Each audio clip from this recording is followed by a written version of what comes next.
Hey, what's up, guys? Blake from Top Dog and 7FS. Once again, I have a really special guest for you guys, and this is going to be a video that if you are in the junk removal space, really want you to stick around and pay attention because we are about to open up a different revenue stream that maybe you didn't think was possible when it comes to looking at properties that you're currently going to be at and maybe having the potential to flip them or do other things. So, Jacob, without further ado, man, please introduce yourself to everybody and we'll dive into what you've been doing outside of junk removal that could be an addition. Awesome. Well, I'm happy to be here, Blake. For everybody that doesn't know me, my name is Jacob Espinoza.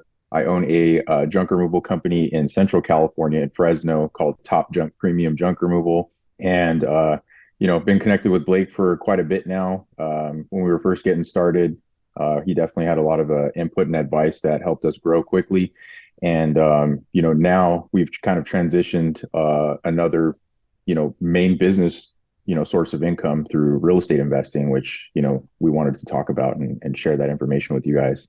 Yeah, I think this is definitely a gem that I don't think has been uncovered by enough people. There's only a handful that I know of that are doing something like this, and I know you're one of the primary ones that do it. So I felt it was a no-brainer to bring this into the community and into the people who check out the channel because we talk junk removal, and junk removal has, in my opinion, one of the best opportunities to get in front of these, especially early on, right?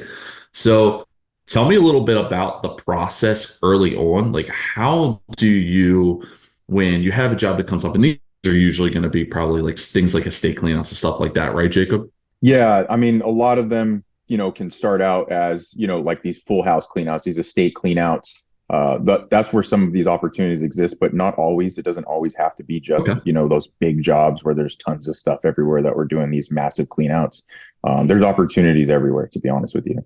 So tell me a little bit about that. So, we're set to do a junk removal job, right? What are some of the things that you're looking for to sort of qualify a potential property to do what you're doing? What are like when you're set up for a job, what are you like, hey, I'm gonna look for this, this, and this in order to maybe qualify this property to take that next step? Yeah, so on the real estate investing side of things, the qualifiers or the main pillars that we're looking for is condition, motivation, timeline, and price.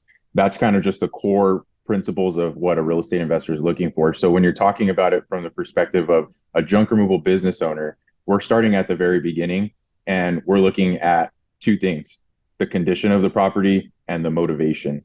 So when we're looking for motivation from the perspective of a junk removal business owner, when you get that call for someone to clean out a property, they're not thinking of you as a real estate investor. They're thinking of you as a service provider for cleaning out the junk.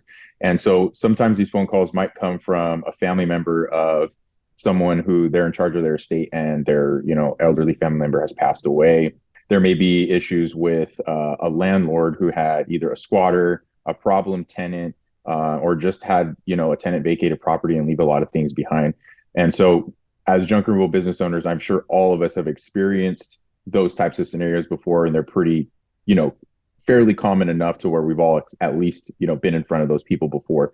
But the way to shift your perspective and frame of how you're looking at those opportunities is, does this person have motivation to part ways with this property because of these issues that they're experiencing and then calling us for to solve them? So that's kind of where I start to have that seed planted early on. Was all of us are getting in front of these people, which a real estate investor would qualify as a motivated seller, and we're getting in front of them first. So when you're getting in front of these people first, you have a great opportunity to build a lot of rapport with them and solve a huge problem for them in an excellent way, because we all know that we're providing stress relief when we're getting rid of junk for people. It's a stressful scenario most of the time. It's a big problem and they're calling someone to solve it. And that's what our business model is based around, is solving people's problems. So what we're looking for when we're qualifying an opportunity for a potential real estate investment opportunity is this person motivated to sell this property? Is there an opportunity where we could help them further by potentially making a cash offer and purchasing the property from them? So that's what we're looking for first is, we're trying to figure out the entire scenarios. Why are we getting called in the first place? Why are they needing this unit or this property cleaned out? Is there something underlying that's a bigger issue that we could potentially problem solve alongside with them? and mutually benefit from it. So that's the first thing we look for is there motivation? Yeah, because I mean, if there isn't motivation, then it's going to be really hard for you to move the needle on something like this. One of the things that I like, and you mentioned sort of the qualities of coming in from junk removal into this space, right? One of the things that I like about it is that you're already being brought in. You're not being brought in for it originally, right? And we know, like, I'm assuming your area is probably the same as mine. There's a ton of people who are trying to buy houses for cash, Yeah. right? I mean, I Yes. can't tell you how many pieces of mail that I was getting about my house, which is in good shape, about like, we'll buy it, we'll buy it, we'll buy it. So I can only imagine homes that are maybe in more rough shape, how often they're getting hit with these. And the interesting part that I like about this is they don't have that guard up for this, right? Like you're not coming for that particularly. So what happens is you're already there for service, and there's trust that's being built by that service that you're providing. So when you're also kind of diving into a discussion about this, you're able to utilize that same trust and that rapport into extending into this instead of just coming up front and being like, hey, I'm here to buy your property. And I think that gives you a leg up because a lot of times, if anybody who's in sales, it's always easier to sell somebody on an addition or something else after you sold the first thing, right? Like, because 100%. it's there. It is a lot easier for me to have a client and say, hey, we're also going to do this with you than it is for me to sell a client on something new. That goes for anything, right? So I think that's a really unique advantage that you have with this because you're building trust already. And then it becomes, well, you know what? He's already here to do this. Maybe it does make sense to have this conversation with him because depending on the situation, it could be something. And I'll give you a good example. My grandfather passed about 2 years ago, and my mother's dealing with something very similar. She's got this property, there's a ton of stuff in it. They weren't hoarders, but he didn't let go of things. He's got a lot of things in there, and she's exhausted. She's stressed with this situation. So if somebody came in and was there to do junk removal, but then was like, hey, by the way, like we could take this property off. I can tell you right now, my mom would 100% be on board because of the stress levels that she's dealing with the property. She didn't sign up to do this. It was just pretty much given to her at this point, on top of the things that she has around day to day. So you guys are probably in front of a lot of scenarios there of someone who's just really stressed and just wants to get this property off their hands, right? And I'm sure you've already. So that gives us kind of an idea of, all right, what qualifies it? And it seems like there's a lot of different scenarios that do. What would disqualify property, if anything? So when we're talking about a property itself and what would disqualify it, as a real estate investor, to be honest, there's a lot of opportunities to monetize what we call a deal. So if you're looking at a property and it's got trash in it, we're really good at seeing past that because we know what the end result's going to look like because we've done these before. We've cleaned out properties and turned them around, and we know what it looks like. The before and after pictures we're posting, like we know how to look past all of the junk that's in there and see what the actual property is going to look like at the end. So you're going to be looking at what the big ticket items are that need to be replaced when you're talking about flipping a home. So when you're talking about flipping a home, there's big ticket items that are going to cost a significant amount of money minus the standard floors and paint and updates inside of a house. So the roof is one, the air conditioning unit, if you're in an area that has AC units on most homes, so the AC or the HVAC unit. And then you're going to be looking at things like the bathrooms and the kitchens. How recent have they been updated? If there's going to be major updates needed. And then you're going to want to look at stuff like the plumbing and the electrical. The way you can kind of do that is just by looking at the electrical panel and seeing if it looks like an older one or if it looks like a newer one. Very, very kind of surface level there. You don't need to be an expert. And then the other thing is the windows. So a lot of older homes have single pane windows, newer homes have dual pane. So that's a significant cost that you would have to calculate for when you're looking at a potential deal. So, Blake, you asked me what disqualifies a property. What disqualifies a property for me if I'm looking at something that I want to actually put money into to improve to make more money when we resell it is going to be, is there enough or is there enough in there that we can improve to improve this value enough? So something that's a lot newer. So it's something that's a newer construction property that maybe just a tenant left a lot of stuff in. That could be something that some people might disqualify depending on their goals. But I will say that in investing, there's a lot of opportunities to even make money on a property that doesn't need a lot of work.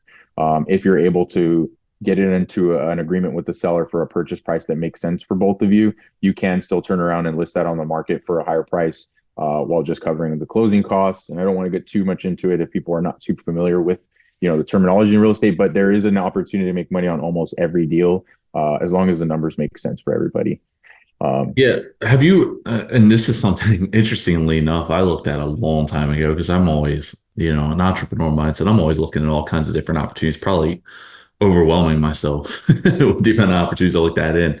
But at one point, I looked at something called wholesaling. Have you done any of that? And wholesaling is essentially basically you are, instead of being involved in flipping the property, you're essentially kind of taking it to somebody who will. And you're that yeah, middle. Have you guys done anything with that? that's exactly right. And yeah, that's how I did my first deal. That's how my first deal from a lead from junk removal. I think if people are, into entrepreneurship on social media, they probably heard about it at this point before. It's been very popular recently. It's been around forever though. So wholesaling, you described it perfectly. Instead of flipping the actual property, you're flipping paper. You're flipping a contract. So if Blake was going to call me out to clean out his house that had a lot of junk in it, and I came out and I either did that for a great price for him and he was, happy with the service. And then I let him know that I was interested in making an offer on the property or making the offer on the property with all the stuff included, if that was a value to him. If we were able to say agree to $100,000 for his property, and I know that a flipper could put in 40,000 and make it worth 200, I could agree to sign a contract with Blake to buy his property in cash in 2 weeks for $100,000. And now I have 2 weeks to find a buyer, which I've already got lined up because I'm doing this as a regular business. Now I can go ahead and take my right to buy the property from Blake for $100,000 and sell it to Bob the flipper down the street for $120,000. And once Bob pays Blake $100,000, I get the $20,000 in between. So it's like a finder's fee. It's called an assignment fee. And that's what wholesaling effectively is. And so that profit is guaranteed to you up front without actually having to flip the property. So all the work is done in the negotiating, finding the deal. And that's how you can actually make money in wholesaling real estate. So you're not flipping the property and you do not need any money either. So you don't need any of your own cash to do this. This is something you can do 100% just with your negotiating and sales skills. And you don't have to have any cash and you can make $20,000 just like that. I know we just blew some minds with that one. So, because I know somebody's going to watch this, Jacob, and they're going to go, man, I maybe I don't have the cash on hand to do this, or that's going to be a big thing. Yes. Well, you could start here, with something like this, and Jacob, if you're open to it, I think there's a lot of opportunities for you. I've mentioned this to you. I think there's a lot of opportunities for you to teach people this. I really do. I think there's a lot of areas in education, for people to learn stuff like this. And I think this is a starting point of getting you on here. But, you know, it's an amazing thing to have. All right, well, maybe that's holding me back from flipping. Well, I could start here with something like this, build a relationship, and maybe I could do a couple of these to kind of get my feet wet and then start diving into that next level. So you don't have to right away, be a real estate investor who's flipping these properties, doing all these things, because you and I will both agree there's risks involved in that for sure, and I Yes. think those risks would scare people. There's a level of understanding I think you need to have. So maybe that could be a starting piece to sort of kind of get your feet wet, understand this, and then get yourself into position where you can do the full-fledged thing that you've been doing now. Um, is there anything else that you can think of when it comes to this that either you're looking for or things to sort of beware of, or things that come to mind to you that people should kind of prevent putting themselves in a certain position when it comes to this? Blake, to be honest with you, I think that if people are in this business, if they're running a junk removal company, whether they're, working their blue collar job 9 to 5, Monday through Friday and doing this on the side, or they've transitioned into running it full time, they're already comfortable with a certain level of risk. And I don't like to shy people away from not necessarily taking risks, but putting one foot in front of the other. I use that a lot on social media. It's like I really feel like putting one I foot like in that. front of the other and just taking a step every day and getting 1% better is 100% better than trying to mitigate all risk and living a life of fear. So I don't like to discourage people from taking chances. I've taken a lot of chances in my life that have paid off. And when you really put yourself in a position where you're betting on yourself, I really think that it puts you into a different gear, and you hit a different gear and you start hitting different strides, and you really work at a different pace than 99% of the population that's never going to take a risk. So when it comes to specifically real estate investing, if you're starting with wholesaling and you do some research on that, wholesaling is very, very low risk.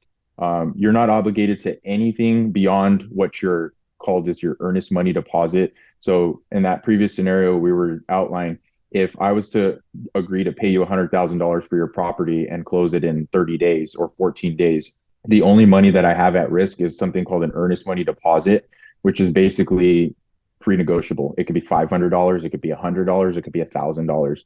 On our contracts, we do $500. So I would go ahead and open up escrow for $500, or I would just put that in the contract. And that's the only money that you're really risking at that point. And even then, that money can be refunded to you if you're able to cancel the contract because there was things uncovered on the property that you didn't know about at the beginning. So beyond that, there is very, very little risk in making cash offers for properties because none of your capital is truly at risk, and you're not going to be on the hook to pay Blake $100,000 in 2 weeks if you can't find a buyer. I don't like to operate my business on making false promises, so I know that when I run the numbers, I'm confident that I'm going to make good on my word. So I'm not advising anybody to go out there and just start making random offers on properties that they don't know what they're going to do afterwards, because I don't think that's fair to the seller to lock up and tie up a property like that and I make agree. false promises. But I just want to also just kind of outline that that's the only risk that there really is. So I wouldn't want to discourage anyone from being a little bit bolder and taking steps towards making a new living for themselves. Yeah, I'll touch on two things with that. One, I'm more than happy to take a risk of 500 or even $1,000 to make 5, 10, or 20 grand. Yeah, It's pretty good trade-off. I think you're going to win more often than you lose there. And number two, to follow with you, I agree. My terminology has been sort of similar to you, to what you just said. Mine is, I always say that, if I don't take the at bats, I compare it to baseball. I'm a sports guy. I'm a sports analogy guy. It's like, if I step up the bat 10 times and I hit 3 home runs, I'm winning. Like, I might strike out 5 times, 7 times, 6 times, 3 times, but I can promise you I've made more money on those 3 home runs than those times I struck out. Right. I oh don't yeah, need to hit a home run every time. So my risks that I've taken, I've had some not pay off, but I could promise you this, I've had more risks pay off. It made me a lot more money than I've ever lost. Fear is a terrible thing. Fear stops a lot of people from making money. It really does. Whether it's fear in yourself or fear of someone telling you that it won't work, because it's one of those things that it's very easy for someone who hasn't done what you're doing to tell you, "Oh, I don't know about that. I'm not yeah, sure." Well, they've never done it, so of course they're not sure. And that's usually the case. I love my mom to death, but if I listened to her, I wouldn't have this business today. I'd still be I working agree. at 5.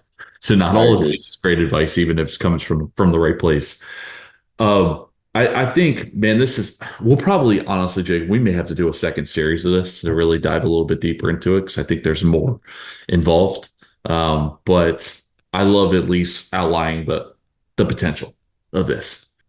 For the sake of time, I mentioned to you before we started the video something I wanted to touch on a little bit. So another thing that Jacob and I have in common is something called a profit first method. It's a really good book if you've never read it. A lot of you guys watching this, and this kind of revolves around this sort of, because your cash flow is important when it comes to things like this, right? A lot of you guys watching probably are in this cycle here. You make money, spend money out of the account. You think you made a lot of money. You look and you're like, where's all the money? This is typically what happens when you're using a business account for personal expenses. So one of the things that Jacob does, and I do this as well, and I would never go back, is there's a method called profit first. Jacob, if you don't mind, could you tell some of the guys and girls watching a little bit about that and why it's important for you and how it's been helpful for you in your business? Yeah. So, Profit First, obviously, once I got introduced to that book and I read it, I was like, wow, this is definitely a new way of thinking about, running a business and also just managing your money, because you could do it in your personal finances as well. But I'll just kind of give you broad strokes of what I've implemented in my business in order to kind of help with the cash flow is, the book itself outlines what you should do and how you should structure your bank accounts. And effectively what you're doing is you're just setting up multiple bank accounts, and they're just buckets for you to allocate your income when you're making money in your business. So you just have like one big catch-all bucket that I call my income in my bank account. It's just my income bucket. So everything, every sale we make, every piece of revenue that we generate, it goes into that first bucket and it accumulates in there. And then once a week, this is how I do it. Once a week, we do a disbursement into the other accounts that we've allocated predetermined percentages to kind of move that money along and earmark it for different things. And so it goes from the income bucket.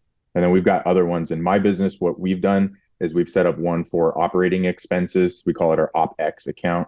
And so that's where we pay all of our business bills, and that's where we run our marketing spend and our, payroll and everything else that it costs to run the business on a regular basis. And so we have a percentage of the income that goes into that bucket.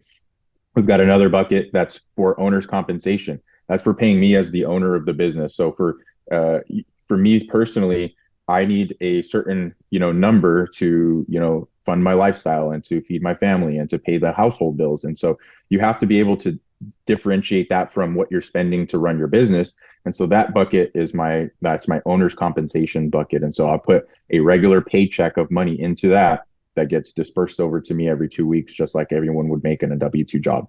And so from that bucket, then we have the next one, which in our business is the taxes. So we've got a taxes bucket that we allocate, what we're going to pay or what we might pay at the end of the year, depending on how you're running your company.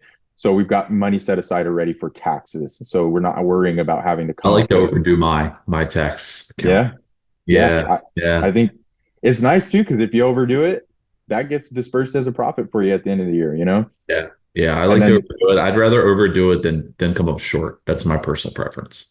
Yeah. And I've laid these out of order because the last one I'm going to bring up is profit. And that's why we actually do this, is because you actually predetermine how profitable you want your company to be. So based on that income that you're generating, what percentage of that are you going to set aside to make your company profitable? So whether that's starting at 2% or 5%, or you can do 10%, 20, 30%, whatever it is that makes sense for your business and that you can consistently contribute, you just set aside that money. That is your net profit, your bottom line, what you're putting in the bank that you're setting aside and paying yourself first. And that's really the concept of that book that I took away, was like making sure that you pay yourself first. So when I say pay yourself first, I don't mean that owner's compensation bucket. I mean that profit bucket. So everyone else gets paid after you pay yourself and your company. And so the other one is the profit bucket. So in our business, that's where we allocate our profit, that we're guaranteeing, like, we're going to make this much and we're going to set this much aside every month to make sure that our company remains profitable. And what that does for me personally is that's opened our eyes to, like, hey, we're spending way too much on X, Y, or Z from the OpEx account, because now I don't have enough money to put into what I determine to be my percentage of money I'm making as profit, or for taxes, or for owner's compensation. And so that opened up my eyes to saying, okay, we've got to lock down these expenses. We've got to look at what we're actually spending on a monthly basis and reel it back in and kind of move things around and shift your business. Because if you can't run your business off the predetermined percentage that you're putting in your operating expenses account, then you're not running a healthy business, and you need to reevaluate what you're doing. So that's what I've done, and that's how Profit First has helped me. Blake, you may have had a similar or maybe a different experience, but that's what it's done for me. Yeah, no, and I love it. And this can be crafted in your own way, right? It doesn't have to be exactly the same way 100%. the way that I'm doing. I'm doing it somewhat similar. It's the point is, and I think everybody, I would recommend the book. I would highly recommend the book. Is it helps you understand the numbers better. And I don't know that enough business owners are as analytical as they need to be. Like, I have an advantage that I'm very analytical. I love numbers. Like, the game of numbers is enjoyable to me. Not everybody feels that way, but you You're a need special to know breed. your numbers. Yeah, you need to know your numbers because they tell the story.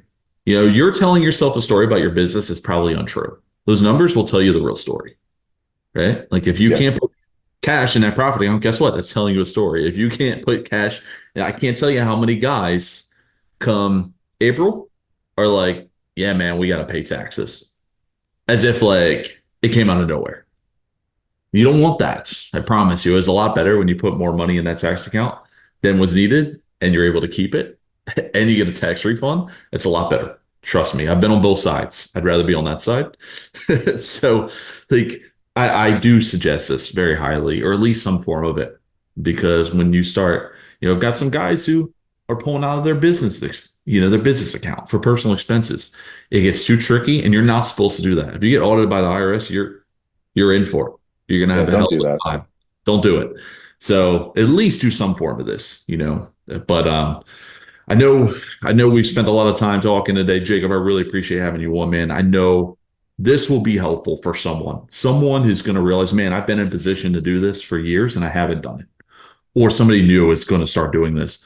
Final kind of notes or anything that you would like to add to somebody who is going to start doing this. Kind of last words for our interview for today. Absolutely.